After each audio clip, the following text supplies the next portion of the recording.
इस वीडियो में मैं पेबैक जो हमारा पेपर व्यू है उसका एक रिव्यू आपको देने वाला हूं। तो शुरुआत होती है बेकी लिंच और ट्रिश स्ट्रैटस के मैच से। तो ये मैच देखिए आपस में बहुत ही ज़्यादा फिजिकल था और ये नाइट का एक पहला ऐसा मैच था जो कि मैच ऑफ द ईयर का कंटेंडरशिप लेता था। अब इस मैच में दो बातें नोट करने वाली थी। पहला ये कि इसमें हमें दो हाई फ्लाइंग मूव्स देखने को मिले हैं, पहला स्टील केज के ऊपर से और दूसरा जो बेकी लिंच ने जो है मैन हैंडल स्लैम लगाया था जिससे उनको विक्ट्री मिली थी। दूसरी चीज़ यहाँ पे नोट करने वाली ये है कि वुमेन्स को जो हमारा पुराना पेपर व्यू हुआ था समर स्लैम पिछला पेपर व्यू, उसमें जो है थोड़ा कम टाइम मिला था, लेकिन पेबैक वाले पेपर व्यू में वुमेन्स को एम्पल टाइम मिला, उनको ज़्यादा स्क्रीन टाइम मिला और उनको एक अपनी पूरी की पूरी रेसलिंग स्किल्स दिखाने का मौका मिला। यहाँ पे हमारे पास वुमेन्स के दो मैचेस थे, लेकिन पेबैक में वुमेन्स को ज़्यादा टाइम मिला है और बहुत ही अच्छा मैच हुआ है। अब दूसरे मैच की मैं बात करता हूं तो वो था एलए नाइट और मिस के बीच में। अब एलए नाइट और मिस के बीच में जो मैच है, इसमें जो एक हमको प्री मैच सेगमेंट में जो एक ट्विस्ट देखने को मिला था वो था जॉन सीना इसमें स्पेशल गेस्ट रेफरी थे। अब इस मैच में सबसे जो नोटेबल बात है वो नोट करने वाली ये है कि एलए नाइट की जो पॉपुलैरिटी है वो हम सब जानते हैं। तो एलए नाइट और मिस के बीच के इस मैच में जॉन सीना ने ज़्यादा इंटरफेरेंस नहीं किया और उन्होंने ज़्यादा टाइम जो है दोनों सुपरस्टार्स को अपने मैच में दिया। बोलने की बात यह है कि ना ही जॉन सीना का ज़्यादा इन्वॉल्वमेंट रहा, ना ही कोई ट्विस्ट एंड टर्न्स रहे। उन्होंने एक नॉर्मल रेफरी की तरह मैच किया। जब एलए नाइट ने मिस को हराया उसके बाद ही जॉन सीना ने उनसे हाथ मिलाया, उनका हाथ ऊपर किया, उनको शो ऑफ रिस्पेक्ट दिया। लेकिन नोट करने वाली बात यह थी कि मेन मैच में उन्होंने बिल्कुल भी स्पॉटलाइट नहीं ली। अब इस मैच के बाद जो है एलए नाइट देखिए एक उभरते सितारे हैं, उनकी पॉपुलैरिटी बहुत ज़्यादा है। तो अब ट्रिपल एच और जो उनकी डब्ल्यूडब्ल्यू की क्रिएटिव टीम है उनको इस पर काम करने की ज़रूरत है। और इतना होने के बाद चाहे वो कमेंट्री टीम हो जो एलए नाइट को सपोर्ट कर रही थी और जॉन सीना का जो जेस्चर था मैच के बाद, इतना तो क्लियर हो गया है कि अब डब्ल्यूडब्ल्यूई जो है एलए नाइट की जो पॉपुलैरिटी है उसको एक्नॉलेज कर रही है, उनका जो एक ऑडियंस के साथ कनेक्ट है उसको एक्नॉलेज कर रही है और अब हमको एलए नाइट का एक पुश थोड़ा ना थोड़ा देखने को मिलेगा। नेक्स्ट मैच की बात करते हैं तो था ऑस्टिन थ्योरी और रे मिस्टीरियो के बीच में मैच। अब इस मैच में देखिए रे मिस्टीरियो तो विक्टोरियस हो गया, लेकिन ऑस्टिन थ्योरी की हार हो गई। तो यहाँ पे एक सवाल जो सबसे बड़ा वो ये उठता है कि अब इसके बाद ऑस्टिन थ्योरी का क्या होगा, क्योंकि ऑस्टिन थ्योरी तो अब हार गए और रे मिस्टीरियो ने एलडब्ल्यूओ के साथ यूनाइटेड स्टेट्स चैंपियनशिप सेलिब्रेट करी। अब इस सेलिब्रेशन के बाद हमको एक चीज़ ये पता चलती है कि अब एलडब्ल्यूओ में कोई भी दिक्कत नहीं है और वो पूरी की पूरी टीम इंटैक्ट है। लेकिन अब बात आ जाती है ऑस्टिन थ्योरी की कि ऑस्टिन थ्योरी का क्या होगा। अब कहीं ना कहीं क्या हमको ऑस्टिन थ्योरी का एक फ्यूड एलए नाइट के साथ दिखेगा, और अगर ऑस्टिन थ्योरी को इसके बाद कुछ भी नहीं होता है, उनको उतनी लाइमलाइट स्पॉटलाइट नहीं मिलती है, तो वो एक वेस्ट ऑफ टैलेंट होगा। क्योंकि पिछले एक साल में डब्ल्यूडब्ल्यूई ने ऑस्टिन थ्योरी में काफ़ी इन्वेस्ट किया है उनकी यूनाइटेड स्टेट्स चैंपियनशिप को लेके। इस मैच में एक बात और नोट करने वाली ये थी कि कमेंट्री टीम बैठी हुई थी तो वो ऑस्टिन थ्योरी को यंग रैंडी ऑर्टन से कंपेयर कर रही थी, क्योंकि दोनों ही सुपरस्टार ने अपनी यंग एज में एक टाइटल होल्ड किया था। तो अब यहाँ पे ये होगा कि ये चीज़ जो है ऑस्टिन थ्योरी पे बैकफायर भी कर सकती है, उनके लिए बहुत अच्छी भी हो सकती है। बैकफायर इस तरीके से कर सकती है कि हो सकता है कि ऑस्टिन थ्योरी जो है उस प्रेशर में, वर्ल्ड टाइटल होल्ड करने के प्रेशर में कहीं ना कहीं वो उनके लिए नेगेटिवली काम करने लग जाए। क्योंकि कई बार ऐसा होता है कि जब कंपैरिजन होता है तो एक तरफ ऑडियंस जाती है, तो हो सकता है कि रैंडी ऑर्टन ऐसे स्टैब्लिश स्टार हैं तो हो सकता है यहाँ पे ऑस्टिन थ्योरी को घाटा हो और फायदा भी हो सकता है। ये तो देखने वाली बात होगी कि क्या ऑस्टिन थ्योरी का फ्यूचर है अब कंपनी में। ऐसा भी बोला जा सकता है कि ऑस्टिन थ्योरी को एलए नाइट के साथ फ्यूड में डाला जा सकता है, क्योंकि जैसा कि मैंने बोला कि पिछले एक साल में उन पे काफ़ी इन्वेस्टमेंट हुआ है और अगर उनको लाइमलाइट में रखना है जो कि अभी एलए नाइट में है, तो हमको देखने को मिल सकता है इन दोनों के बीच में फ्यूड। दूसरे मैच की बात करें तो था tag team match Kevin Owen Sami Zayn versus Judgment Day. अब देखिए ये मैच भी काफ़ी ज़्यादा फिजिकल था और इसमें हमको कुछ चीज़ें देखने को मिली हैं जिसमें कि इन्वॉल्वमेंट तो था ही और बहुत ज़्यादा इन्वॉल्वमेंट था, और अगर शायद इन्वॉल्वमेंट नहीं होता तो केविन ओवन और सैमी ज़ेन जीत जाते। अब इन्वॉल्वमेंट किस किस का था? जजमेंट डे का इन्वॉल्वमेंट था, रिया रिप्ली का इन्वॉल्वमेंट था, जेडी मैकडोनल्ड का इन्वॉल्वमेंट था। बेसिकली ये 5-on-2 का मैच बन चुका था, लेकिन क्योंकि रिया रिप्ली ने भी केविन ओवंस को स्पेयर लगा दिया तो रिया रिप्ली भी प्रॉपर एक फाइटर की तरह, एक आदमी की तरह ही लड़ रही थी, जैसा कि हमने कई सारे सेगमेंट्स में उनको देखा है।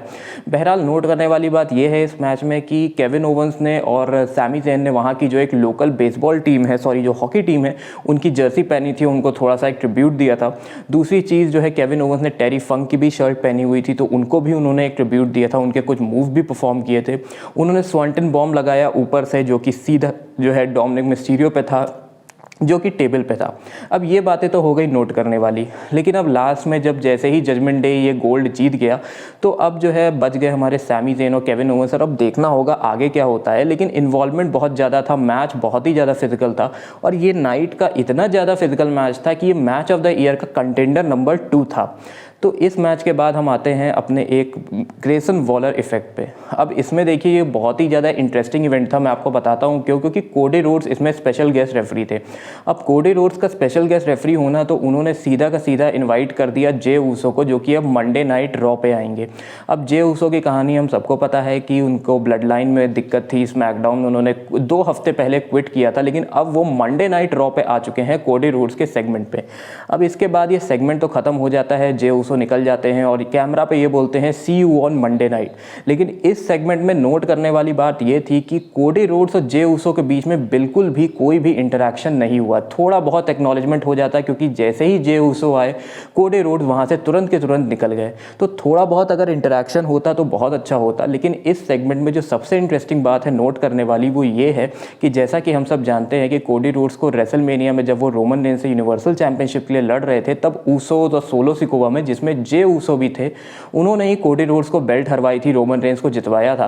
तो हो सकता है हमको अगले रेसलमेनिया में ये दिखे कि जे ऊसो कोडी रोड्स को हेल्प कर रहे हैं उसी यूनिवर्सल चैंपियनशिप को करने के लिए जो अभी रोमन रेंस होल्ड करते हैं। तो ये एक बहुत ही दूर की स्टोरी लाइन है, लेकिन ये एक बहुत ही इंटरेस्टिंग स्टोरी लाइन है क्योंकि दोस्त का दोस्त दुश्मन होता है। तो जैसे कि जे ऊसो अब दुश्मन हो चुके हैं ब्लड लाइन के, तो अब वो हो सकता है कोडी रोड्स के साथ मिलके, क्योंकि आगे जैसा कि मैंने बोला कि हमको अभी तो इनके बीच में कोई बातचीत नहीं मिली। जे ऊसो ने एक छोटा सा थैंक्स भी नहीं बोला कोडी रोड्स को, तुरंत ही कोडी रोड्स निकल गए। लेकिन हो सकता है मंडे नाइट आते आते हमको इनके बीच में कुछ बातचीत दिखे और हो सकता है कि ये दोनों एक टीम बना के कोडी रोड्स की स्टोरी फिनिश करें जो वो बहुत टाइम से अमेरिकन ड्रीम के तौर पे देख रहे हैं। अब आते हैं हम अपने अगले मैच पे, वो था रिया रिप्ली और रकेल रॉड्रिगस के बीच में मैच। अब देखिए ये मैच काफ़ी ज़्यादा फिजिकल था क्योंकि रकेल रॉड्रिगस एक अकेली ऐसी रेसलर हैं, अकेली तो नहीं बोलूँगा लेकिन one of the few wrestlers हैं जो कि रिया रिप्ली से स्ट्रेंथ के मामले में कम्पीट कर सकती हैं। अब ये मैच जैसा कि एक्सपेक्टेड था काफ़ी ज़्यादा फिजिकल था, लेकिन लास्ट में जैसे ही डोमिनिक मिस्टीरियो के थोड़ा बहुत इन्वॉल्वमेंट होता है तो रकेल रॉड्रिगस उनको एक रनिंग पावर स्लैम लगाती हैं डोमिनिक को, लेकिन उसके बाद रिया रिप्ली एडवांटेज लेके ये मैच जीत जाती हैं। अब इस मैच के बाद देखिए जजमेंट डे की तो अलग कहानी है, वो टैग टीम चैंपियनशिप भी जीत चुके हैं, मनी इन द बैंक भी है उनके पास नॉर्थ अमेरिकन चैंपियनशिप भी है और उनके पास वुमेन्स चैंपियनशिप भी है। लेकिन इस मैच के बाद अब एक चीज़ नोट करने वाली ये है कि WWE उनकी क्रिएटिव टीम को रकेल रॉड्रिगस के अंदर थोड़ा बहुत इन्वेस्ट करने की ज़रूरत है, जिससे कि ऑडियंस उनसे और कनेक्ट कर पाए और इस स्टोरी लाइन को वो कैश कर पाएँ। अब मैं आता हूँ अपने मेन इवेंट पे जो कि था शिंसुके नाकामुरा और सेथ रॉलिंस के बीच में। अब देखिए ये मैच तो जैसा कि पहले भी मैं बता चुका हूँ कि शिंसुके नाकामुरा काफ़ी ज़्यादा अटैक कर रहे थे सेथ रॉलिंस पे कि तुम्हारी बैक हर्ट है, तुम्हारी वाइफ ऐसी है, तुम्हारी बेटी ऐसी हैं। तो इस चक्कर में सेथ रॉलिंस थोड़ा गुस्सा में थे और उन्होंने मैच भी उसी तरीके से शुरू किया, लेकिन लास्ट में सेथ रॉलिंस जीत गए। अब इसके बाद जो सबसे बड़ा सवाल आता है कि इसके बाद क्या होगा, तो देखिए जिस तरीके से शिंसुके नाकामुरा वहाँ से गए और जिस तरीके के वो एक्सप्रेशन दे रहे थे, तो अभी ऐसा लगता है कि ये फ्यूड ख़त्म नहीं हुआ है और शिंसुके नाकामुरा अभी भी सेथ रॉलिंस के साथ ये फ्यूड करेंगे, क्योंकि जिस तरीके से वो हारे हैं और जिस तरीके से उनका एक हील टर्न हुआ है वो एक अपने आप में देखने वाली बात है। तो ये हमारा पूरा का पूरा पेबैक पेपर व्यू था। अब मैं अगर पूरे पेपर व्यू की बात करूं तो देखिए इसमें बहुत ही अच्छा पेपर व्यू रहा है क्योंकि इसमें 2 match of the year contendership आए हैं। एक तो जो ट्रिश स्ट्रैटस और बेकी लिंच के बीच में हुआ है, दूसरा जो सैमी ज़ेन केविन ओवेंस और जजमेंट डे के बीच में हुआ है। तो पेपर व्यू तो ऑल इन ऑल बहुत अच्छा है। वुमेंस को भी टाइम दिया गया है अच्छा खासा। अब बात कर लेते हैं जजमेंट डे की, तो काफ़ी टाइम से वो रॉ पे हैं और अब उनके पास सारी चैंपियनशिप्स हैं, तो देखना ये एक फुल्ली डिजर्व्ड चीज़ है। और अब देखना होगा कि जजमेंट डे का क्या होता है। अब देखिए जजमेंट डे का होना तो क्या है, लेकिन जो money in the bank briefcase है डेमियन प्रीस्ट के साथ, वो कुछ ना कुछ रोल प्ले करेगा, कुछ ना कुछ चीज़ें होंगी उसमें। तो ये हमारा पूरा पेबैक पेपर व्यू था और उम्मीद है अगर आपने देखा होगा आपको बहुत पसंद आया होगा क्योंकि बहुत ही ज़्यादा फिजिकल मैचेस थे, 2 मैचेस ऑफ द ईयर हैं। तो ऑब्वियस सी बात है पूरा का पूरा पेपर व्यू अच्छा ही हुआ है।